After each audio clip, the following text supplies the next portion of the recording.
Hello guys, welcome back with me again in this channel.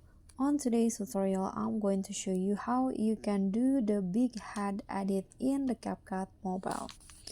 So here, just add your video into CapCut like this and go to where you want the big head effects to start.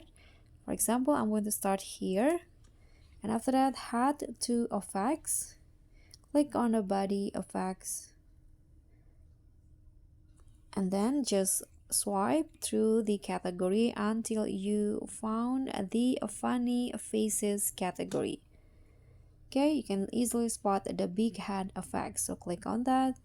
Here you can see now the head of the person in the video will be bigger, and here you can always adjust. You can adjust the speed. I'm going to go with 15. Here also adjust the range and adjust the intensity or how big you want the face to become or the head. So just go back, click on the check icon and adjust the length as you like, and this will be the result. So guys, thank you so much for watching. Don't forget to like, comment and subscribe. Also click on the thanks button. Bye.